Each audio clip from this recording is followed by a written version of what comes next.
G'day everyone, welcome back to the Regult tactical build.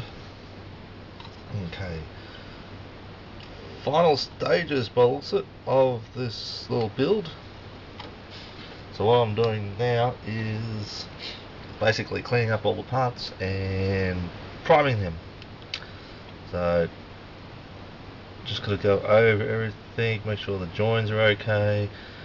There's no gaps. I just noticed a join problem just then. I glued the back door on. The earlier video said something about the door opens up and closes and nothing inside, so why not put the door on there, etc. So I've cut it all off, glued the door on, and I've used some gel medium to go in that gap there, because it's quite a substantial gap. Not easy to apply the gel medium and wipe it off. But there's a few problems in there, so I might have to hit it up with some putty just to clean up the joins a bit better. But as you can see there, it's primed, and I'm just rotating this little piece here, which is the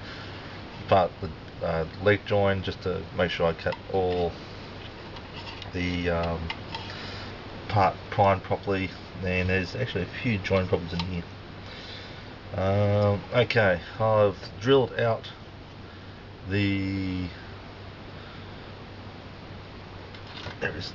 I drilled out the nose here. That was a massive seam line down there, so I've drilled it out, put some plastic card in there, cut to shape, and I just noticed there's a few problems in there with the putting that I did, so I'm going to fix that up a bit.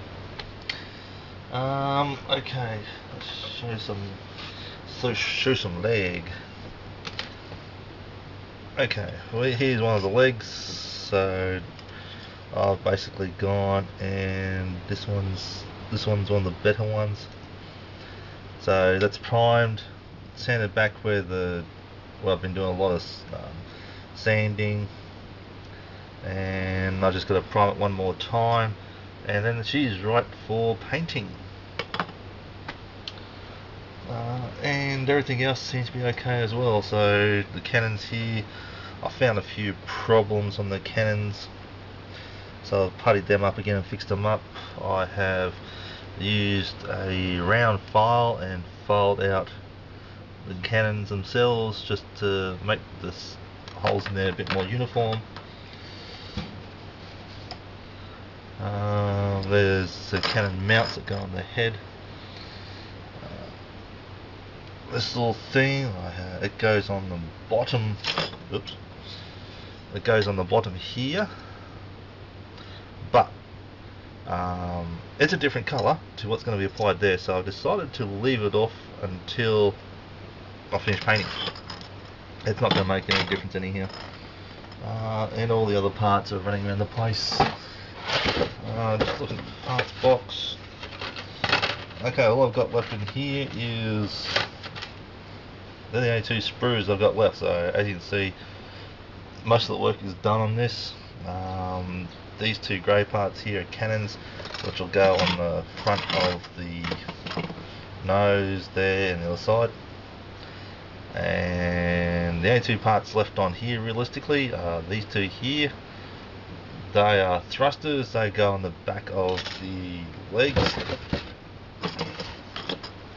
They go there. Well, that little thing is there.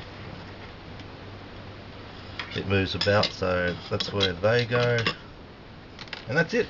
And the other four parts that you see there, they were supposed to be mounted in here in the head. Two of those mount the side thrusters on, which are these bad boys. I'm not going to worry about doing that. I'm just going to glue mine straight on, because in the end this thing is going to be a static model and no parts are really going to move on it. So I'll just fix those on when the time comes to a spot that is mutually satisfying, or wherever I feel like it. Yeah. And that's about it. Okay, the clear parts are gone walkies on me. Anybody want a tip? Keep your workbenches clean, because I am looking at I cleaned up the main area that you see here, but I've got about 5, 6, around about a dozen kits on the build right now. So I've got parts all over the shop. You can't see it, they're behind the camera. So yeah, I know where the clear parts are. They're over here behind the camera, so you guys can't see them. I'll have to go looking for them later on. Alright, so that's basically what we're up to right now. My main headache now is painting. Okay, I'll give you an idea of my headache. Okay, the infamous Bandai paint sheet. Okay, we have a white. That's easy. That's going to be either a Gunzy white or a Tamiya white. Flat. Did I go flat? Yeah, I go flat. I have a Tamiya gloss white around here somewhere. Ah, there she is. So, the white's another problem. What is a problem is matching the legs and the main body colour. Now, the main body colour is a blue. I ran to a mate of mine at the local hobby shop, and his recommendation was, no, I only went shopping yesterday by the way, so that's why everything's still in bags. Okay, I think he said those two colours, so that's a Gunzy 322 and Gunzy 42. So 322 is Phthalo Cyan blue.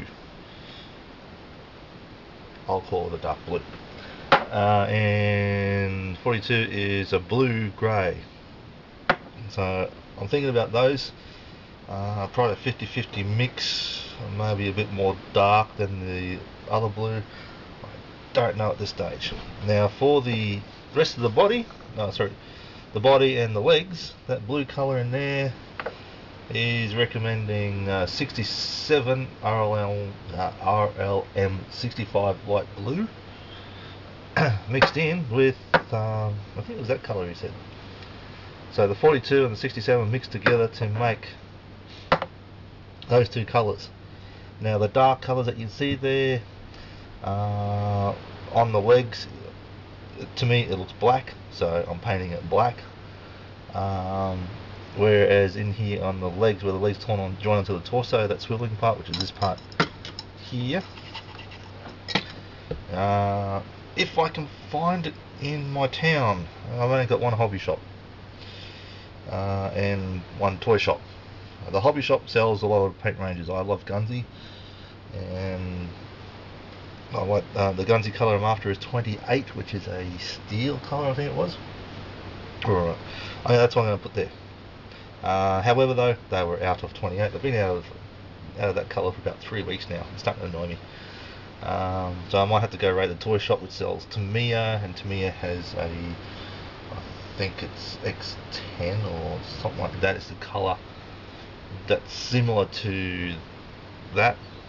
I had a look at a few conversion charts last night, and they reckon the Gunzy 28 is equivalent to Humbrol 53. Yeah, right, I've actually had a few tins of Humbrol 53 running around, and they're never the same colour. They say they're gunmetal, they're then not the same colour. So, yeah, I'm going to have to look closely at that. And for the cannons, I'm tossing up between either gunmetal again, the Gunzy 28, or a black or something else.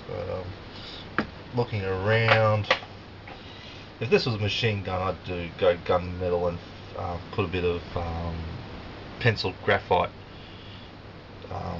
paint dusted onto it just to give it that worn look, but it's not a machine gun. So either steel, I'm thinking steel, which is 18, or here's an extra interesting colour, steel red 38. So I'm going to try the toy store today to get that gunmetal, but if I can't, yeah, I'll have to wait a bit longer for that. Paint that. or I might sell for these. I don't know yet. See what I feel like doing. And the other paints are actually for a few TIE fighters I'm currently doing. Okay, that's it. That's where I'm up to. So hopefully by the time I film another episode of this, there'll be colour. Yeah, so, yep, catch us all later. Okay, I lied, I'm back again. And there's no paint on it. I have found a few little problems. No, it wasn't there, it was back here, okay. Now, the infamous door strikes again. This thing was a pain to glue on originally. I used super glue, liquid glue, that's the Revell liquid glue, to hold this thing in place, because it was nasty. It had very poor joints on there. I've just been cleaning it up in the last 5 minutes since I stopped the camera actually, and I found 1, 2, 3, 4 cracks in that part alone. And there's 2 here. I thought they were just marks from when I was painting it with the Tamiya fine primer. So I just went, okay, let's just buff it out, and oh, they're cracks. Worked around a bit further and I found 2 more over this side.